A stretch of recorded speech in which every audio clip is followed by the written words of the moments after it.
adalah sungguh. Yang dosa mengerti dari sini, ya ini adalah Yesus, yang Allah sendiri menjadi manusia, telah memikul dosa kita. Dosa itu kita yang lakukan, tapi Yesus memikul itu di dalam tubuhnya di kayu salib. Hukumannya yang sangat mengerikan. Dosa kita semua, saya sendiri saja dosa saya banyak, semuanya berarti sangat banyak. Dosa kita semua dipikulnya.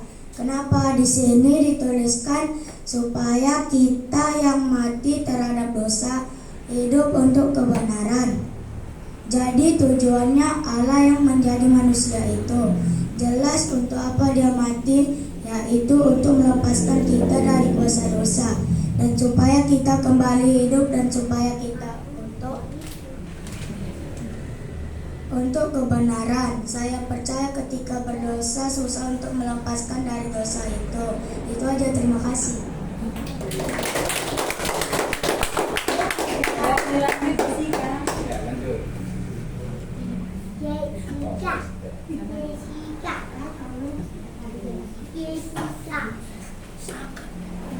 Shalom semuanya. Halo. Ya, bersyukur di pagi hari ini kita masih dapat dikumpulkan di rumah ibadah kita ini. Bukan karena kekuatan kita, tapi karena Tuhan yang membuat kita berkumpul di sini. Ya, jadi hari ini saya ingin sharing dari 1 Yohanes 4 ayat 10 yang berisi, inilah kasih itu, bukan kita yang telah mengasihi Allah, tetapi Allah yang telah mengasihi kita dan mengutus anaknya sebagai pendamaian bagi dosa-dosa kita. Dan saya mengerti dari sini, bukan saya yang mengasihi Tuhan dulunya gitu. Saya dulu orangnya mempunyai latar belakang yang agak sombong dan ambisius. Saya lebih banyak meminta daripada memohon kepada Tuhan. Dan saya mengingat Tuhan pada susahnya saja gitu. Ketika saya meminta, jika itu tidak sesuai yang dengan saya inginkan, mungkin saya akan marah kepada Tuhan dulunya gitu. Saya juga kalau bisa melakukan apa yang saya bisa lakukan, itu saya merasa itu karena usaha saya, karena perjuangan saya sendiri. Saya tidak bersyukur kepada Tuhan. Yang saya mengerti dari ayat ini itu bukan aku yang mengasihi Tuhan, Tuhan yang mengasihi Jessica. Dia sudah tahu kalau Jessica berdosa, tapi Tuhan tetap mau mengorbankan dirinya gitu. Dia mau mengutus anaknya yang tunggal, yaitu Yesus Kristus. Dia rela turun ke dunia biar menebus dosa Jessica yang sangat tidak bagus gitu. Dia rela juga dia memikul salib yang sangat berat, tangannya dipaku dan kakinya juga. Dia rela ditombak, dia diolok-olok, dan dia juga begitu tersisanya lah dia gara-gara Jessica gitu. Sungguh Tuhan itu baik bagi Jessica. Walaupun saya tidak melihat langsung Tuhan itu disiksa, tapi saya percaya. Dan saya juga percaya karena saya tidak seperti Thomas, muridnya sendiri pun tidak percaya gitu. Harus meletakkan jarinya ke tangan Tuhan baru percaya. Yang saya bersyukur di situ ada firman Tuhan yang pernah saya dengar, berbahagialah orang yang tidak melihat namun percaya. Saya pun percaya gitu bahwa benar-benarlah Tuhan ini, firman Tuhan ini benar. Dan saya juga merasa bahwa Tuhan itu sungguh baik gitu bagi saya gitu. Saya memang tidak langsung melihat, tapi saya percaya karena firman Tuhan itu benar dan tidak pernah berubah. Dan saya tidak hanya diberikan keselamatan gitu, saya juga diberikan hidup yang kekal. Saya mendapatkan hidup itu gitu. Saya juga membaca firman itu, janji itu dari Yohanes 6 ayat 47. Yang saya mengerti dari Yohanes 6 ayat 47 itu, memang Tuhan itu memberi hidup yang kekal. Setelah dari situ saya percaya janji itu karena belum ada orang yang memberi saya janji. Kalaupun ada yang memberi saya janji seperti itu, saya hanya percaya karena Tuhanlah, Tuhan Yesuslah yang cuma saya percaya karena dia memang benar-benar gitu yang saya percaya. bahwa memang janji itu memang berasal dari Tuhan. Kalau ada pun orang yang bilang kamu bakal diberi hidup yang kekal, jangan percaya, karena memang Tuhan itu memang sudah ditetapkan. Tuhan Yesus itu sudah dibilang gitu, dia yang mempercayai gitu, dia yang sudah memberi janji kekalahannya kepada saya. Dan saya juga bersyukur bahwa bukan hanya keselamatan, Tuhan memberi janji yang hidup kekal itu. Dia juga berarti bagi saya karena betapa besarnya dosa saya kepada Tuhan, tapi Tuhan rela gitu. Belum ada orang sesayang-sayangnya pada Jessica, mungkin dia nggak mau mengorbankan dirinya, tapi Tuhan Yesus, hanya Tuhan Yesus yang mau mengorbankan dirinya bagi saya. Dan saya percaya keselamatan, hidup yang kekal, dan juru selamat itu hanya Tuhan Yesus, dan jalan kebenaran itu hanya Tuhan Yesus. Saya percaya itu, karena janji Tuhan itu ialah iya dan amin. Mungkin itu saja yang ingin saya sampaikan. Terima kasih.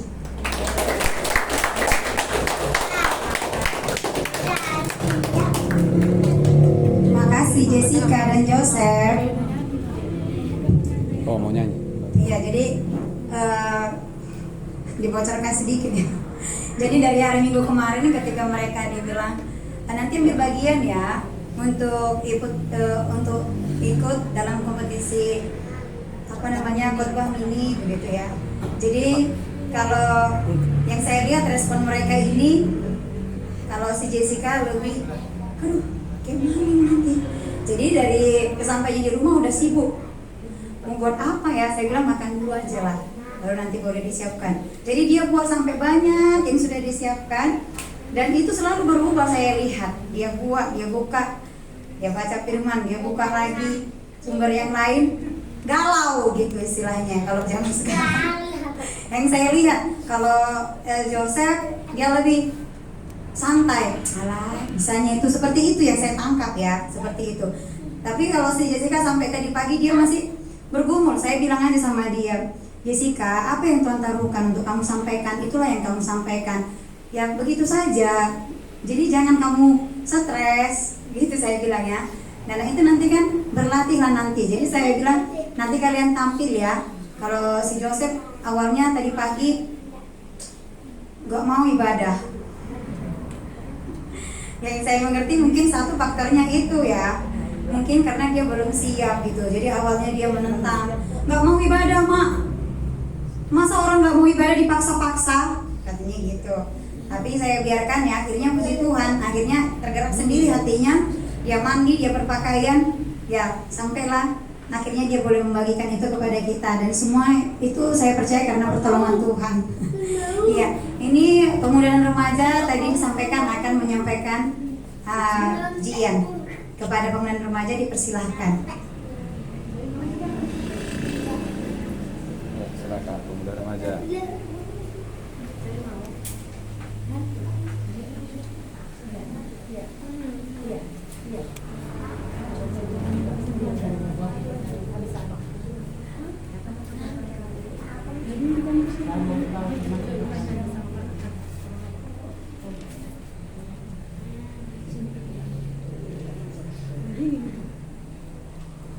Kurang maju deh. Dek. Dia sini kelihatan.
ada cukup waktu, boleh diberikan kesempatan ini pada Joy dulu ya. Iya. Ayo anak. Ayo. Roma 5 8 tadi katanya. Roma 5 ya. Bagus Pak. Bang, biar nampak di situ.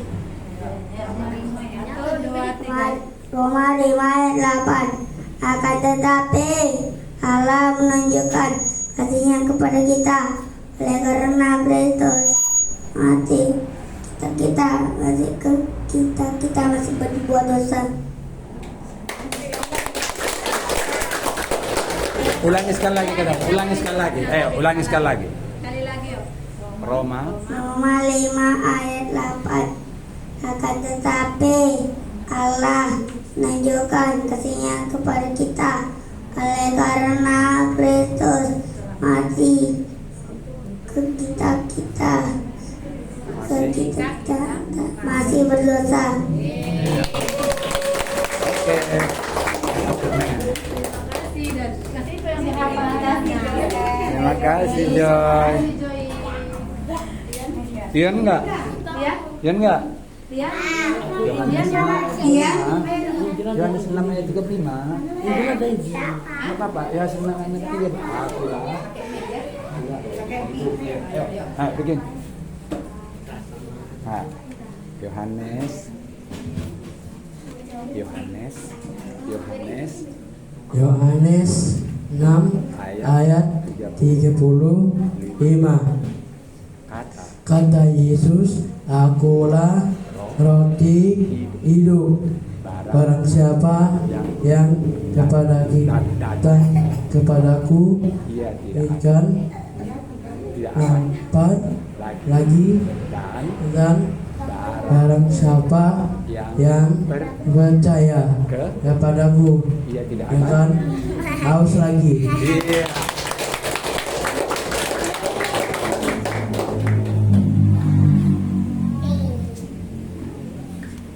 Ya, terima kasih Bang Tian. Oke, masih ada lagi yang mau berbagi buat kita bersama? Yang kemarin ibadah, yang kemarin ikut rilis boleh juga, supaya kami yang tidak ikut boleh mendengar apa oleh-oleh yang dibawa dari sana. Ada yang mau berbagi lagi? Saya ikut ya, tapi bukan itu yang saya bagi. Oke, Saya mau berbagi dari bahan Santeduh. Saya bukan Santeduh yang kita bersama.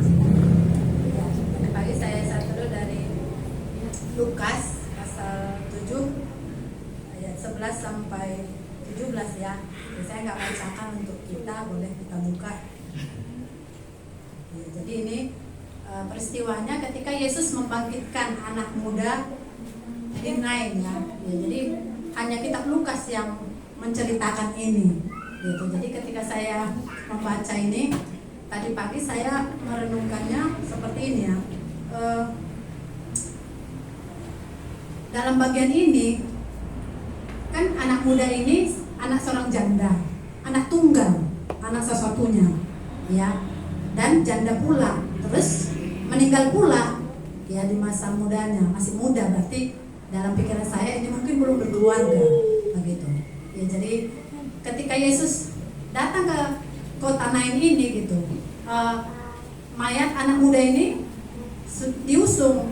Saya nggak dicatat memang langsung dengan jelas di sini, tapi yang saya mengerti ini diusung sepertinya keluar kota untuk dikuburkan begitu ya, seperti itu. Dan di sanalah Yesus bertemu dengan mereka yang mengusung ini, ya termasuk orang-orang yang menyertainya begitu, termasuk juga di situ ada ibunya. Dan pada saat itu ibunya ini sedang menangis. Ya wajar lah ya, anak satu-satunya, enggak satu-satunya pun kalau anak meninggal, orang yang kita kasihi meninggal pasti sedih, pasti menangis begitu. Maka ketika Yesus melihat itu, dia bilang kepada ibu ini jangan menangis begitu. Dan dia menghentikan orang yang pengusung itu, orang yang membawa mayat anak muda ini begitu. Dan dia berkata, hai anak muda, bangkit. Kan dikatakan di situ ya, hai anak muda,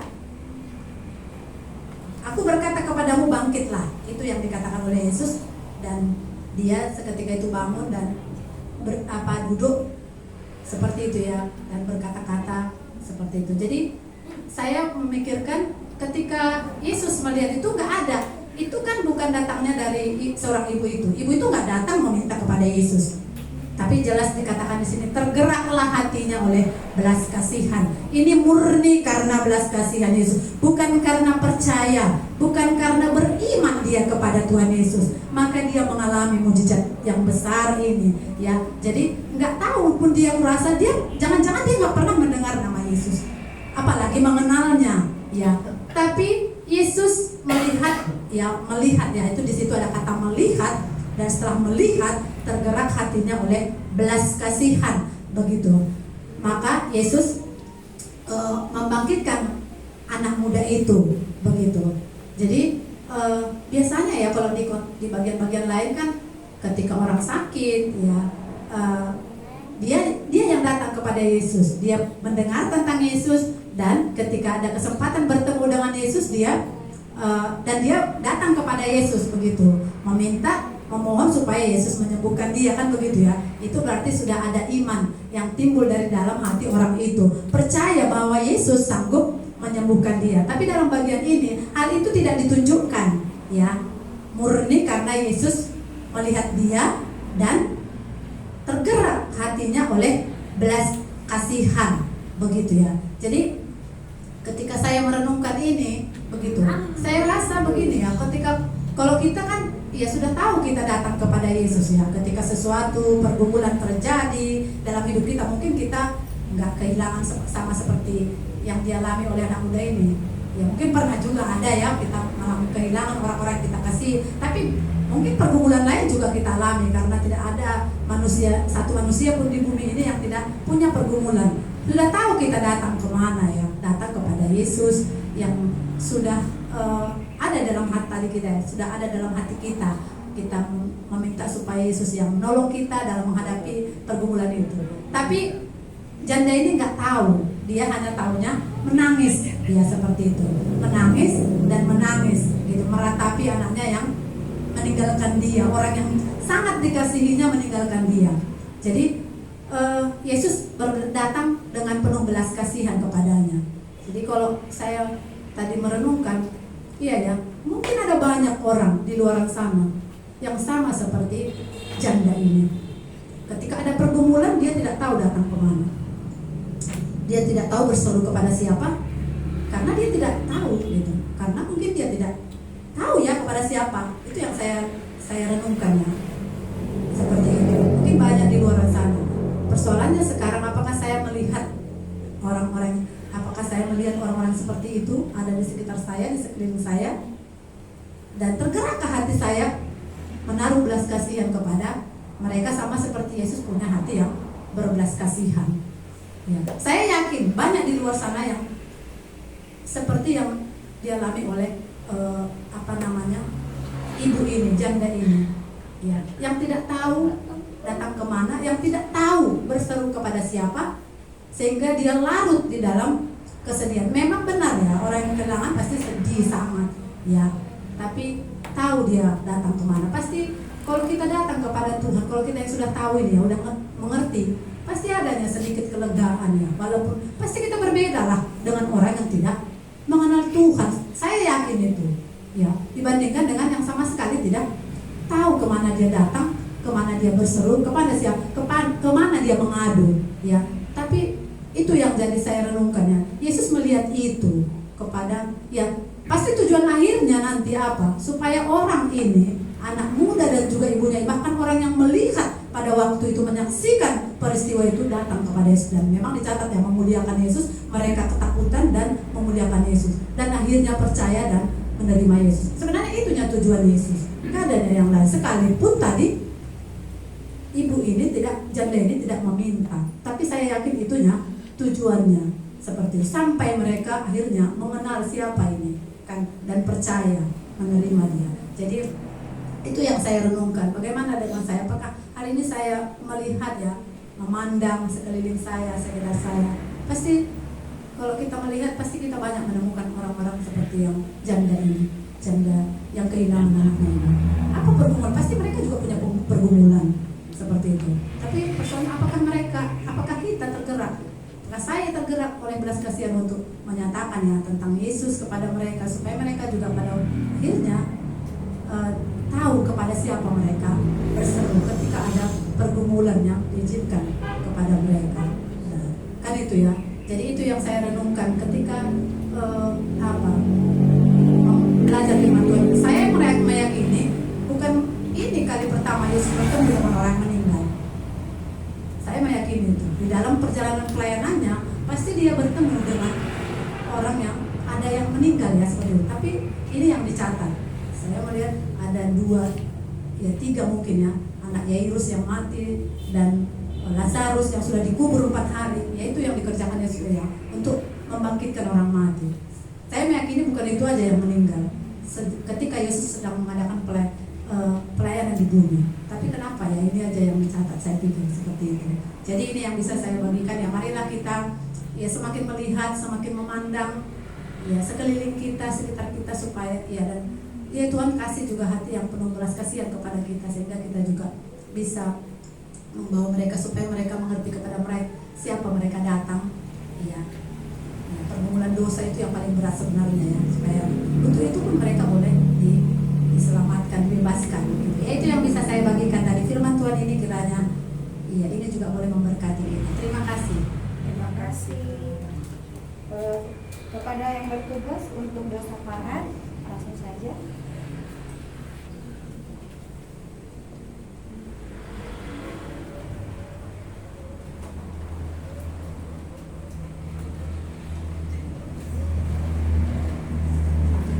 Baik Bapak Ibu, mari kita membuka warta kita. Kita akan melihat beberapa kegiatan yang akan kita kerjakan selama 1 minggu ini. Yang pertama, Minggu 8.30 kita mengadakan ibadah penggembalaan anak dan dewasa. Hari ini kita bergabung ya. Namun setelah selesai nanti ibadah ini akan ada persiapan untuk Paskah anak. Kemudian pada hari Senin jam 10 ada doa khusus dan kunjungan untuk Paskah anak. Ini berdoa di rumah masing-masing ya. Kemudian hari Jumat jam 9 ada Paskah anak Jumat Gembira. Hari Sabtu jam 15 ada persiapan ibadah dan latihan musik. Kemudian doa ucapan syukur, permohonan dan syafaat. Ya, kita bersyukur buat ibadah hari ini. Kiranya Tuhan terus memberkati setiap hamba-Nya yang melayani, dan kita juga akan berdoa untuk anak-anak Tuhan yang melayani minggu depan. Kita bersyukur juga untuk retreat keluarga yang sudah dikerjakan, dan ada topik doa untuk Paskah dan PI yang akan kita lakukan pada tanggal 4 April. Ada Paskah anak Jumat Gembira. Tanggal 11 April ada Paskah PI dan KKR di Pos Skala. Kemudian pada tanggal 13 April ada 2 kegiatan, yaitu kita akan mengadakan PI KKR di Semangat Baru Gusti, dan malamnya jam 7 malam kita akan mengadakan Paskah PI dan KKR di Laut Tepu. Pada tanggal 18 April jam 9 kita akan ibadah gabung Pos Skala, Tanjung Langkat dan Bahoro, dan kita akan mengadakan perjamuan kudus saat Paskah itu. Kemudian 1 Mei akan ada Paskah anak sekolah minggu bergabung dengan Panti Asuhan di Binjai, dan ini kita akan mengadakan persembahan khusus untuk mengadakan Paskah anak ini. Kita juga akan berdoa untuk pembangunan gedung gereja di Pos Skala. Kita berharap kiranya tahun ini boleh kita mulai. Kemudian kita juga nanti berdoa untuk kesehatan keluarga dan jemaat. Selanjutnya ada undangan pemberkatan nikah dari keluarga Mr. Surbakti dan Rasmita Brusugiring Kuta Bulu. Ini jemaat nikah yang di Kuala, cuman mereka bertempat di Kuta Bulu ya. Ini dikerjakan pada tanggal 6 April. Pemberkatan nikah tanggal 6 April jam 3 sore. Ini dikerjakan oleh gereja kita di Kami Aletia Kuala, bertempat di Jambur Barusta di Simpang Kuta Bulu. Pesta adatnya pada tanggal 7 April jam 8 dimulai, juga bertempat di Jambur Barusta Simpang Kutabuluh. Anaknya yang menikah bernama Kristiani Epasari Berusur Bakti dengan Arjun Perianta Subiring. Kiranya Tuhan memberkati dan kita boleh menghadiri acara pemberkatan nikah ini. Baik, mari kita berdoa. Ya Tuhan, Engkaulah Allah, tempat perlindungan kami.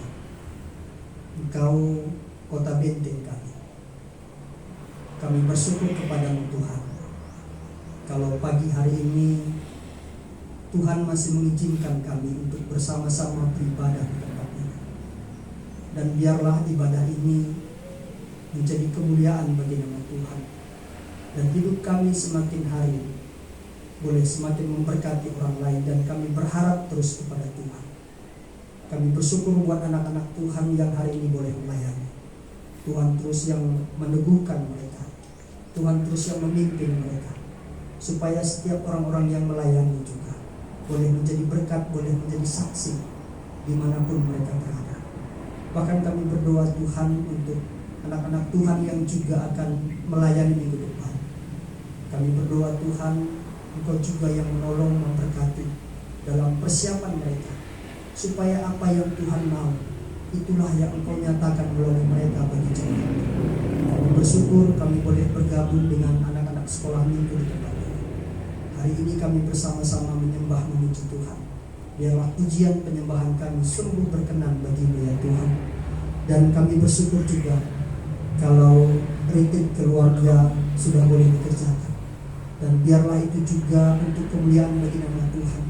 Setiap keluarga di dalam gereja GKI Aletheia Kuala ini boleh menjadi berkat, boleh menjadi kekuatan yang baru untuk menyatakan kebenaran firman Tuhan bagi keluarga-keluarga. Diberkatilah orang yang mengandalkan Tuhan, itulah kerinduan kami. Dan juga Tuhan, kami berdoa ada beberapa kegiatan yang akan kami kerjakan. Ada Paskah dan PI yang akan kami lakukan pada tanggal 4 April. Ini Paskah anak Jumat Gembira di pos Seskala ini. Tuhan, Engkau yang memberkati setiap pekerjaan yang kami lakukan. Ada juga pada tanggal 11 Paskah PI KKR di pos Seskala. Bahkan juga pada tanggal 13 ada 2 kegiatan yang kami kerjakan ya Tuhan.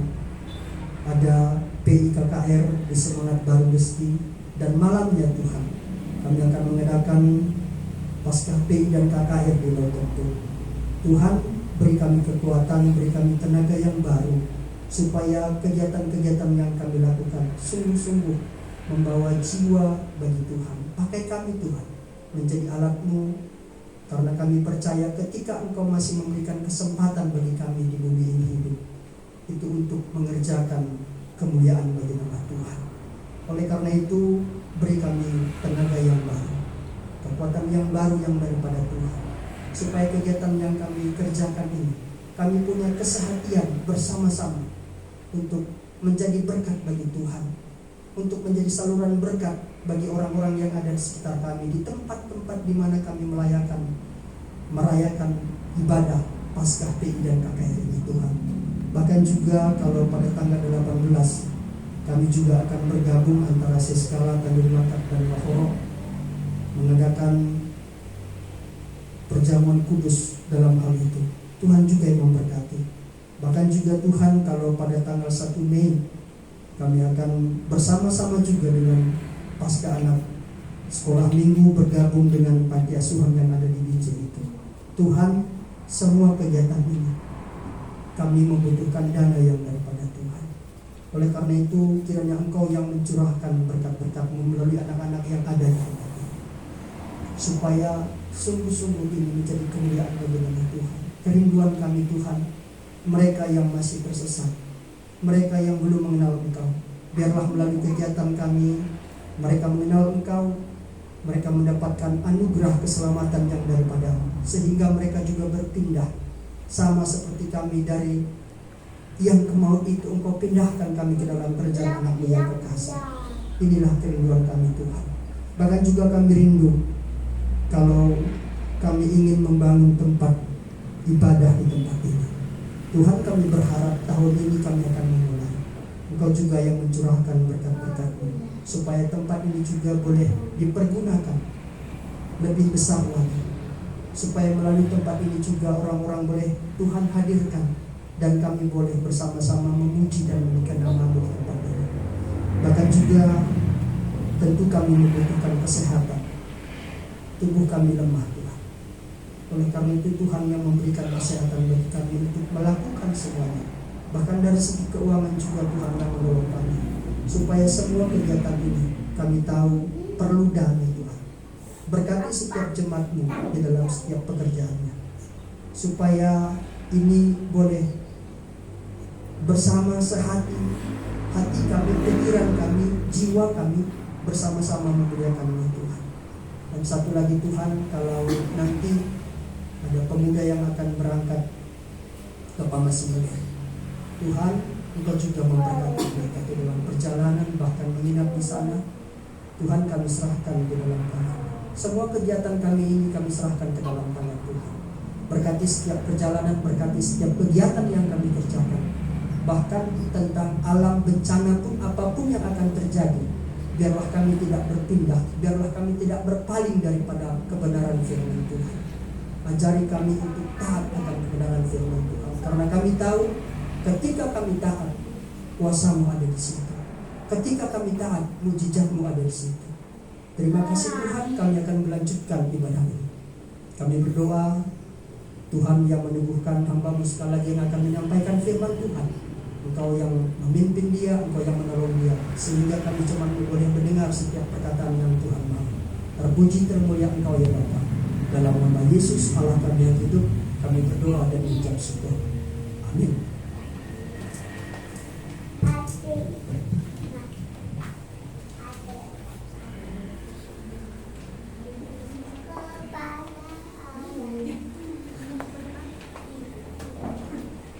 Baik, kita akan masuk ke dalam khotbah minggu yang akan disampaikan oleh Bapak Inganta Tarigan. Ya, kalau dunia ini selalu ada yang ditawarkan kepada kita ya. Kalau kita mengikuti kompetisi, ditanya benefitnya apa gitu ya, apa keuntungannya gitu. Nah, nanti kita akan belajar firman Tuhan. Mungkin ada kaitannya ke situ. Kalau orang percaya bagaimana? Nah, tapi sebelumnya kita akan mengangkat pujian kita. Mari kita buka buku lagu kita dari nomor 493. Yang untukku besar. Saya undang pada kita semua boleh bangkit berdiri, supaya boleh juga direlekskan. Udah dari tadi duduk ya.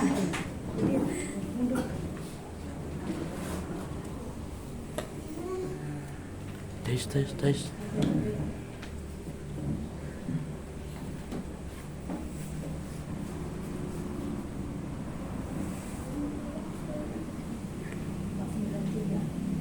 493, yang untungku besar.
Untuk sebesar Tuhan Yesus jadi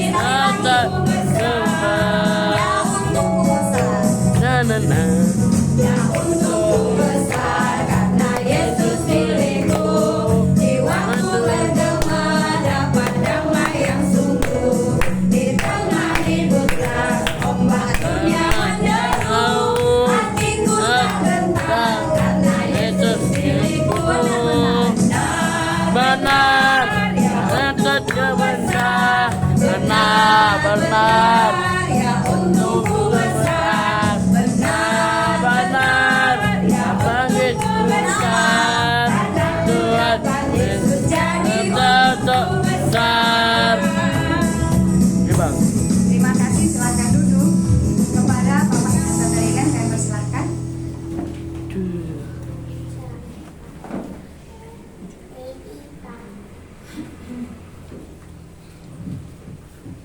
kasih. Sebelum kita mulai baca firman Tuhan, kita terlebih dahulu berdoa.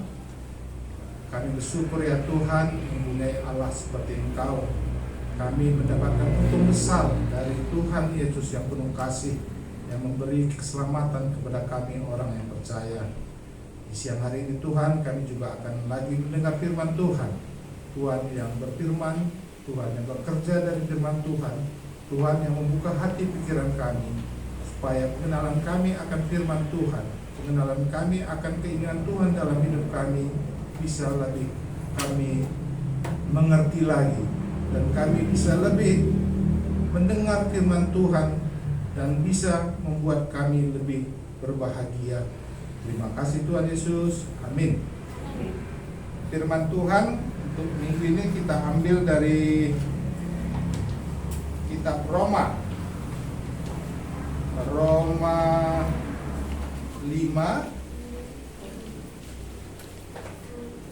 ayat 1 sampai 5.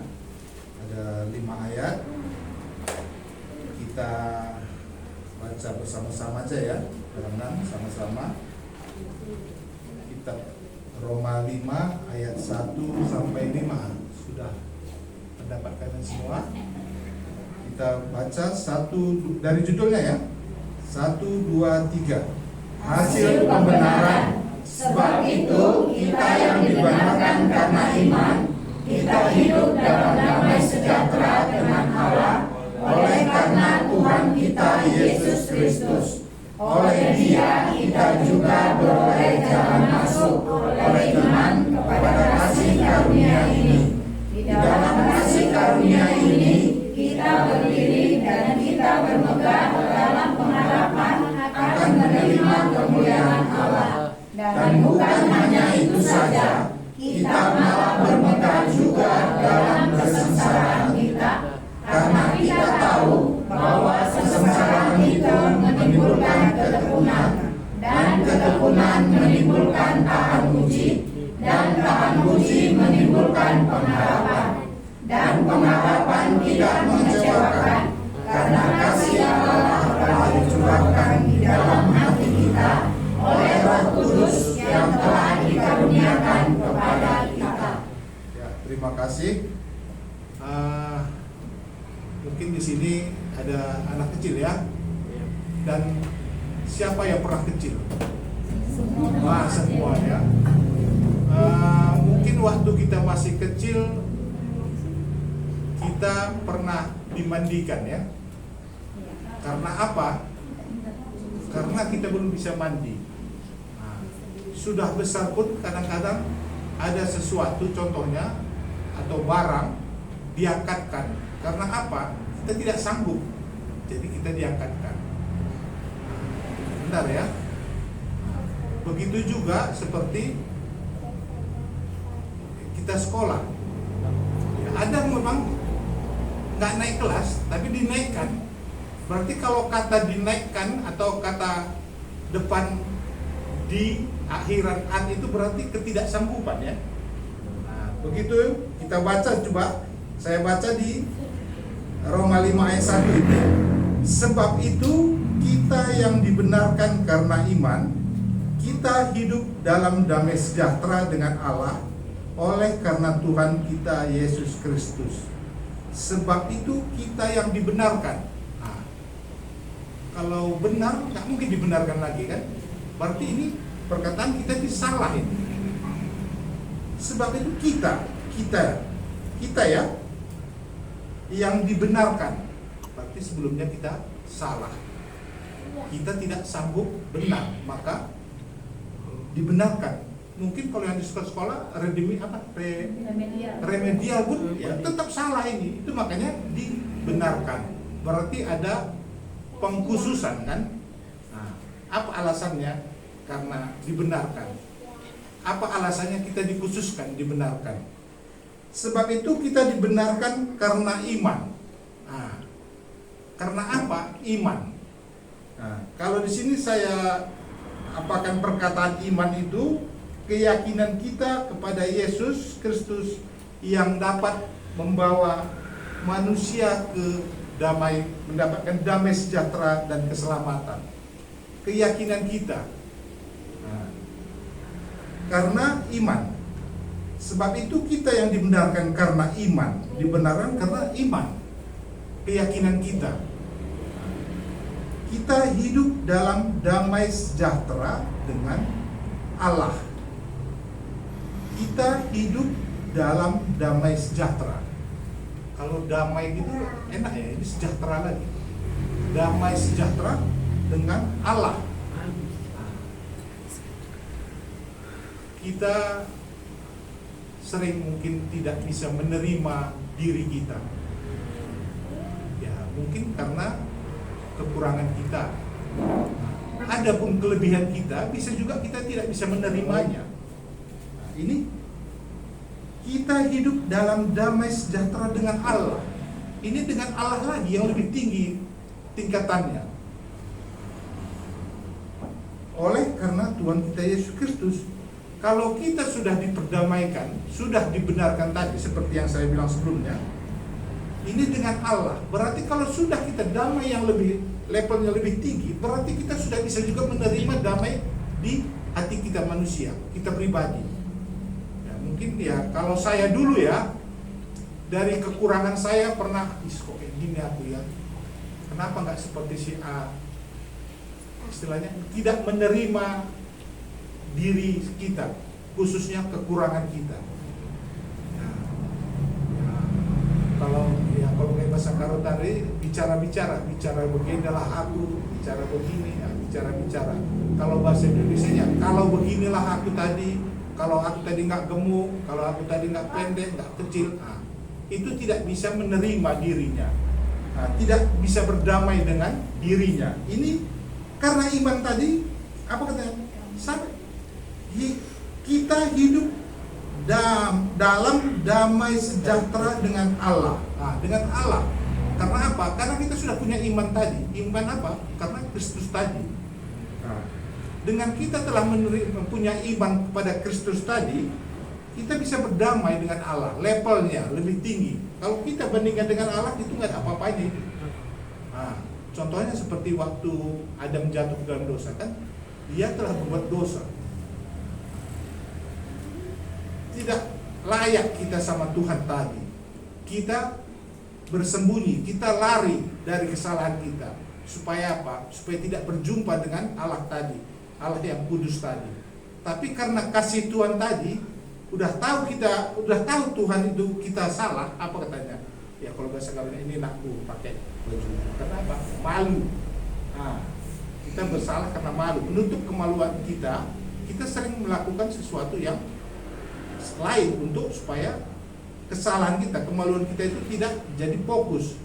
Tapi Tuhan tahu apa yang dibutuhkan kita. Ini nakku, dia memberi penutup dari kulit binatang, kan gitu. Usaha kita sendiri dengan menutup dari daun-daun tidak ada gunanya. Jadinya di ayat 5 ini tadi, damai sejahtera itu diberikan. Berdamai itu dengan Allah. Kita dapat dari karena apa? Iman kita. Karena apa? Karena kita sudah dibenarkan. Berarti dibenarkan kita itu berarti udah layak kita. Tidak kesalahan kita lagi itu jadi prioritas, tidak jadi kesalahan lagi itu terjadi fokus, sudah tidak di openi, tidak di apa namanya diulang ya. Tidak jadi patokan lagi. Itu karena apa? Karena Tuhan kita Yesus Kristus. Itu maka saya bilang tadi, iman, keyakinan kita kepada Tuhan Yesus itu membenarkan kita. Terus apalagi katanya di ayat 2, oleh dia tadi siapa? Yesus tadi, kita juga beroleh jalan masuk oleh iman, karena iman ya, kepada kasih karunia ini. Ada lagi apanya? Seperti lagu tadi untuk besar tadi ya, satu apa? Ada embel-embelnya, dapat lagi. Oleh dia kita juga beroleh jalan masuk oleh iman kepada kasih karunia ini. Di dalam kasih karunia, ada lagi. Ini istilahnya dari dibenarkan karena iman, kita didamaikan dengan Allah, ini adalah kita dapat kasih karunia, dan di dalam kasih karunia ini kita bisa berdiri dan kita bermegah. Ya, kalau kita seumpamanya mempunyai sesuatu kelebihan, kita biasanya itu kan bermegah ya. Tapi ini bermegah di sini maksudnya bukannya bermegah sombong, bukan angkuh. Ini bermegah ini bahwa ya menyatakan bahwa aku sudah dibenarkan. Karena apa? Ya karena Tuhan tadi. Kalau kita salah dibenarkan, biasanya itu tidak ada keinginan hati untuk menyombongkan diri, membusukkan dada, nggak ada. Tapi karena kepintaran kita, itu bisa biasanya kita sombong. Nah, ini kan diangkat kita sebenarnya dari bawah tadi ya, dari kesalahan kita diangkat. Nah, di dalam kasih karunia ini kita berdiri dan kita bermegah. Berdiri berarti kita yang tadi sudah jatuh diangkat, berdiri, hidup lagi. Nah, ya kalau orang mati kan tidur. Nah, ini berdiri, diangkat lagi sama Tuhan tadi. Dari istilahnya yang kita yang kotor tadi, yang tidak ada apa-apanya tadi, ya, karena kasih Tuhan tadi kita sudah diberi menutup kemaluan kita tadi. Ini kita bisa berdiri. Nah, karena apa kasih Tuhan tadi? Kita bisa berdiri dan bermegah dalam pengharapan kita akan menerima kemuliaan Allah. Karena itu sudah ada janji Tuhan. Sesuatu yang kita mempunyai endingnya kita mengerti, itu biasanya kita itu pasti semangat. Nah, karena ada pengharapan kita akan menerima, dia sudah menjanjikan keselamatan tadi. Nah, sesuatu kita pergi ke suatu tempat, kalau kita belum mengerti bagaimana nanti di sana endingnya, mungkin nggak bisa, nggak semangat kita. Nah, ini di ayat 2 ya, ayat 3, dan bukan hanya itu. Ini kayak ya lagu tadi seperti yang bilang tadi, dia ini apa? Merentet terus. Dan bukan hanya itu saja, kita malah bermegah juga dalam kesengsaraan kita, karena kita tahu bahwa kesengsaraan itu menimbulkan ketekunan. Jika kita mendapat sesuatu dengan mudah, itu rasanya tidak ada kepuasan.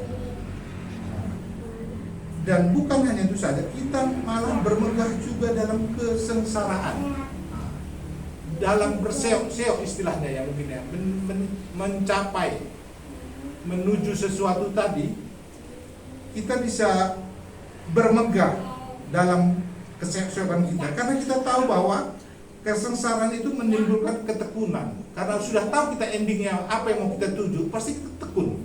Tekun itu bagaimana? Terus menerus.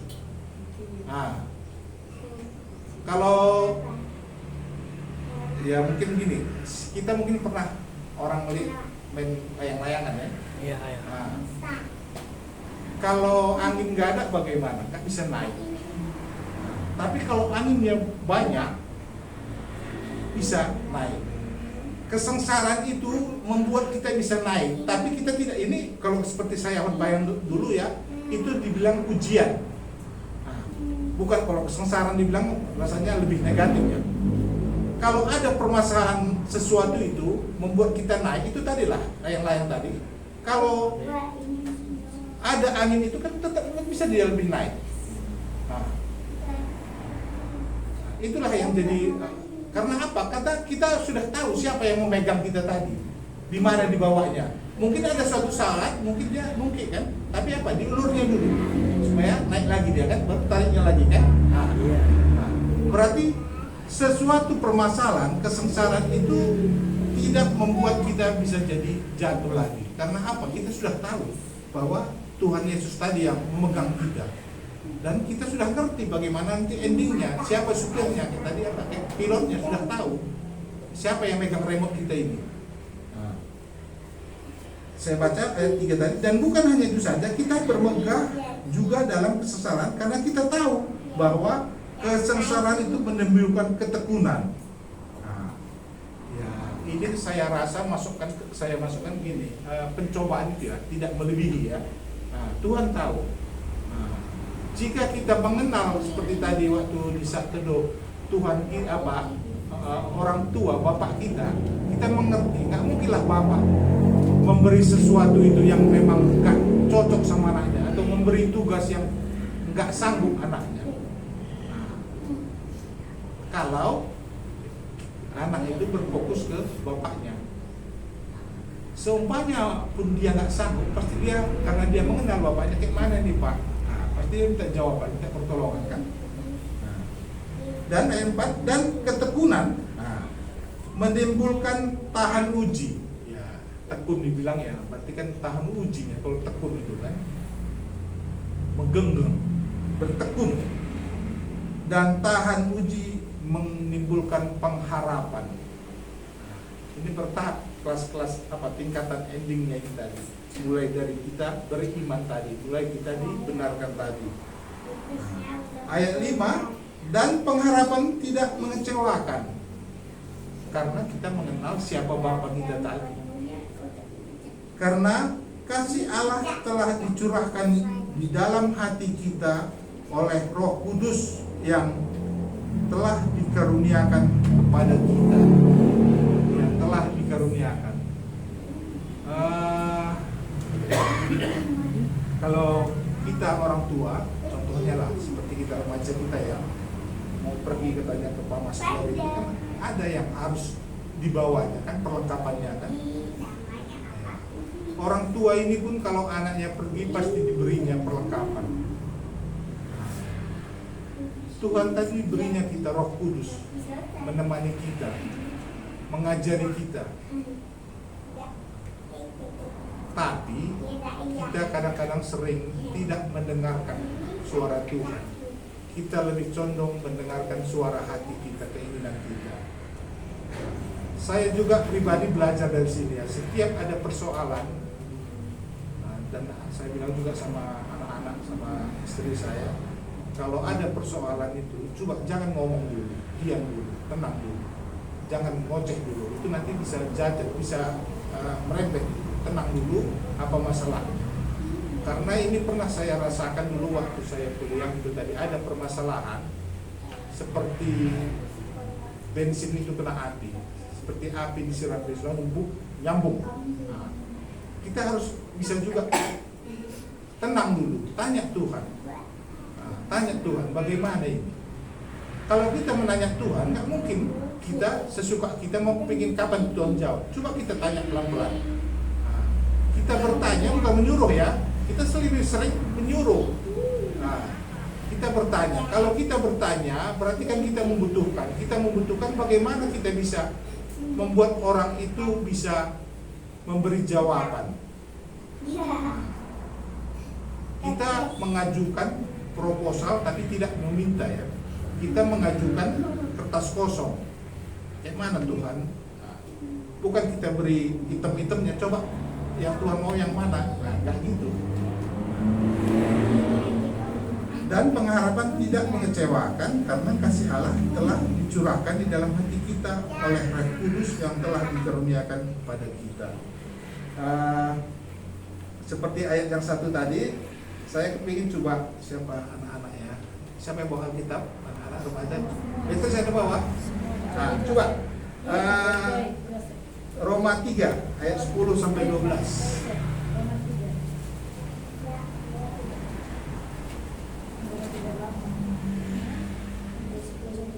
Nah, dibaca kuat ya. Seperti ada tertulis, tidak ada yang benar, seorang pun tidak. Tidak ada seorang pun yang berakal budi. Tidak ada seorang pun yang mencari Allah. Semua orang telah menyeleweng, mereka semua tidak berguna. Tidak ada yang berbuat baik, seorang pun tidak. Di sini dikatakannya sebenarnya tidak ada apapun pada manusia ini. Tapi apa? Karena Allah tadi kita dibenarkan. Berarti kita tidak ada sanggup ngapain dulu. Karena Allah tadilah, karena kasih Tuhan tadilah maka kita dibenarkan.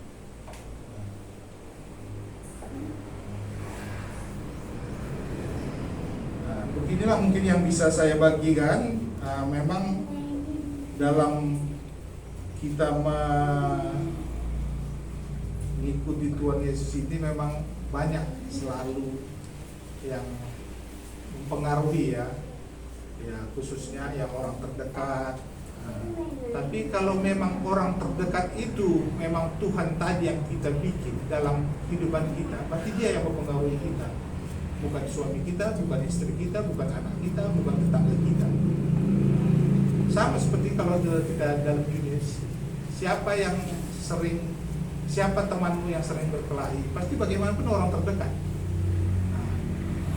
Kalau Tuhan Yesus tadi di orang terdekat dalam hati kita, kita kan mengerti bagaimana kasih Tuhan tadi ya. Yang kita manusia yang tidak dibenarkan, yang tidak ada yang benar tadi dibenarkan. Karena apa? Kasih Tuhan. Karena Tuhan sudah mau berkorban bagi kita. Ini semua endingnya, buktinya kasih Tuhan tadi apa? Dia mau mati di kayu salib tadi. Mungkin ya untuk orang baik dia bisa, banyak orang mau mati.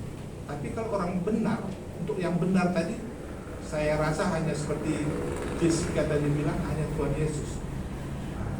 Kalau hanya yang baik, kalau pesta-pesta sering cakapkanlah cakap yang baik, jangan yang benar, supaya nggak rusak. Katakan kata dulu, kata tentang, tapi jangan kata dulu ya gitu ya katanya ya. Ya sebagai orang percaya ya, ini bisa menjadi kekuatan bagi kita ya, bahwa kita yang tidak benar, yang tidak ada apa-apa, tidak adil kita, tidak ada yang bisa kita andalkan, bisa dibenarkan Tuhan karena kasih Tuhan tadi. Ya, kalau kasih Tuhan apa namanya? Kasih agape ya, sama seperti waktu retreat semalam, agape, ugapape ya, dikelenginya. Bagaimanapun kita dikasih Tuhan, ugape dikasih Tuhan. Kalau semalam apa lagi? Storge. Itu disetor dulu baru diterge. Storge. Kalau nggak ada setoran nggak diterge. Ini agape. Ya mungkin itu yang bisa saya bagikan. Terima kasih. Mari kita berdoa. Kami bersyukur ya Tuhan, dalam firman Tuhan kami melihat bagaimana kasih Tuhan kepada kami, orang yang berdosa. Karena kasih Tuhanlah Tuhan mau berkorban di kayu salib itu dengan kematian-Mu ya Tuhan, sehingga kami layak dibenarkan, sehingga kami bisa mendapatkan kasih karunia keselamatan itu ya Tuhan. Terima kasih Tuhan, firman-Mu terus menyertai kami, firman-Mu terus menerangi hati kami, firman-Mu terus menguatkan hati kami orang percaya Tuhan, supaya dalam kehidupan kami orang percaya termulia nama Tuhan. Dan kami juga memohon supaya firman Tuhan yang telah kami baca, kami dengar itu juga bisa kami beritakan kepada orang-orang di sekitar kami, supaya mereka juga bisa merasakan kasih yang telah kami dapatkan dari Tuhan kami Yesus Kristus itu. Terima kasih Tuhan Yesus, dalam nama-Mu kami berdoa dan mengucap syukur. Amin. Pada Allah dipuji.